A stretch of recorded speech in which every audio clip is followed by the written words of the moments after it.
Sound ready, 3, 2, 1, action. Halo, kos di mana? Saya sudah di dekat tangga nih. Oh iya, ini saya turun tangga nih.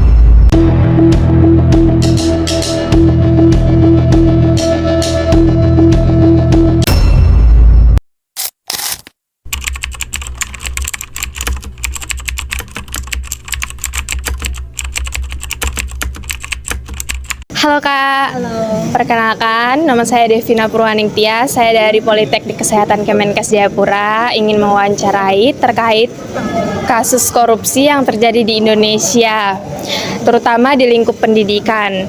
Nah, sebelum masuk ke pertanyaannya, Kakak boleh perkenalkan nama dulu. Dari universitas mana dan fakultas apa? Oke, perkenalkan kakak, namanya Roslina Mega Korbaba dari Universitas Jendrawasih, Fakultas Hukum. Nah, menurut Kakak, kenapa sih korupsi masih sering terjadi di Indonesia, padahal hukum sudah tertera dengan jelas di dalam undang-undang? Benar sekali, di dalam aturan, di dalam undang-undang sudah jelas diatur bahwa tindak pidana korupsi itu sangat dilarang. Kenapa sering terjadi? Karena memang peluang kesempatan oleh pemerintah yang mereka mengambil korupsi, melakukan korupsi itu karena statementnya orang bilang orang siapa sih nggak butuh uang? Nah, pasti semua butuh uang karena butuh kekayaan. Karena jadi itulah peluang mereka untuk mengambil uang rakyat atau korupsi, tindak pidana korupsi atau penggelapan dana. Biasa sering terjadi penggelapan dana desa dan lain sebagainya. Itu juga salah satu tindak pidana korupsi yang memang sangat besar, dan sekarang kasus-kasus sangat booming di mana-mana tentang penggelapan dana, tindak pidana korupsi, sampai mungkin dengan cara yang curang mereka mengambil dana orang-orang masyarakat tersebut. Itu aja dari kakak. Halo Kak. Halo. Perkenalkan, nama saya Jel Sitiara Habel dari Politeknik Kemenkes Jayapura. Ingin mewawancarai Kakak terkait korupsi yang terjadi di Indonesia. Tapi terlebih dahulu, Kakak boleh perkenalkan namanya Kakak siapa dan dari fakultas mana? Oke, izinkan saya perkenalan diri ya. Saya Arwan Yai Paramadan, biasa dipanggil Aymar. Saya berasal dari Fakultas Hukum Universitas Jendrawasih. Ya, jadi Kak, kita langsung masuk aja ke pertanyaan yang pertama. Saya ingin menanyakan, kan baru-baru ini terungkap kasus tentang penggelapan dana yang dilakukan oleh seorang siswi SMA sebesar 26 juta. Nah, menurut Kakak, apa yang harus dilakukan tindakan dari pihak sekolah untuk menanggapi kasus ini, dan apa hukuman yang harusnya diberikan kepada siswi tersebut dengan status masih dalam bangku pendidikan SMA? Oke, menurut saya langkah yang harus diambil oleh pihak sekolah pertama yaitu menghubungi pelaku, terus melakukan kegiatan negosiasi.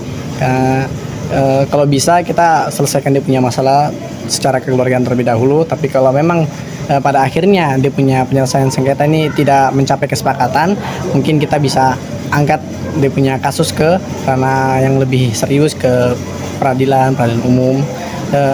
Terus untuk jawaban selanjutnya, hukuman-hukuman apa yang seharusnya diterima oleh siswi tersebut? Menurut saya, kalau kita lihat dari kacamata hukum pidana, itu bisa dijerat pasal 372 KUHP di KUHP yang lama, terus di pasal 468 KUHP di KUHP yang baru. Kemudian itu terkait tentang penggelapan dana. Terus kalau kita lihat dari sisi kacamata hukum perdata, itu bisa dikulik lebih jelas ke perbuatan melawan hukum yang diatur dalam pasal 1365 KUH Perdata, yang dimana tiap-tiap seseorang yang melakukan perbuatan yang merugikan seseorang maka diwajibkan baginya untuk mengganti rugi. Nah, sehingga hal itu bisa menjadi dasar bagi pihak sekolah maupun pihak-pihak siswa yang merasa dirugikan untuk menuntut pihak yang melakukan hal tersebut untuk ganti rugi, untuk dimintai ganti rugi Ya seperti itu, ini bisa saya jawab. Pertanyaan yang kedua, sesuai hukum yang sering terjadi di Indonesia, ada beberapa kasus yang bisa disebut hukum Indonesia itu tajam ke bawah dan tumpul ke atas. Nah, menurut kakak menanggapi tentang hal tersebut bagaimana? Oke, kita bisa ambil teori yang disebutkan oleh Suryan Sukanto di bukunya yang berjudul Faktor-faktor yang mempengaruhi penegakan hukum. Di situ yang dijelaskan pertama adalah hukumnya. Yang pertama itu ada hukumnya sendiri, kemudian ada aparat penegak hukum, kemudian ada fasilitas atau sarana-prasarana, kemudian dari masyarakat dan juga kebudayaan. Nah, kita bisa melihat di mana kalau mungkin hukumnya sendiri sudah bagus, di Indonesia sudah diatur dengan jelas, tapi mungkin aparat penegak hukum yang mungkin terlalu bertele-tele atau penegak hukum yang mungkin kurang responsif, sehingga jadi keluhan masyarakat tersebut tidak ditindaklanjuti dengan baik. Kemudian mungkin dari yang poin yang ketiga yang tadi sudah sebutkan kayak dari sarana-prasarananya, karena di mana kita melihat kayak di Kota Jayapura ini juga mungkin fasilitas di tiap-tiap aparat penegak hukum itu sangat-sangat terbatas. Jadi ibaratnya kalau ada kasus di sebelah sini, kasus di tempat yang lain masih belum bisa ditangani dengan baik. Kemudian di poin yang keempat tadi itu tentang masyarakat, mungkin masyarakatnya sendiri masih kurang pengetahuan, masih kurangnya kepatuhan dan juga kesadaran hukum. Kemudian di poin yang kelima tadi yang tentang kebudayaan. Nah, mungkin dari sisi kebudayaan sendiri ya maupun hukum-hukum adat yang berlaku di satu daerah tersebut, sehingga hal itu juga yang membuat hukum positif Indonesia yang seharusnya berlaku di Indonesia dengan baik, tapi mungkin sedikit berselisih dengan hukum adat yang berlaku.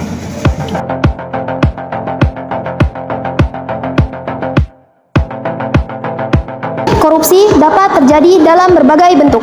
Beberapa bentuk dari korupsi yakni korupsi struktural atau tindakan mendukung perilaku koruptif.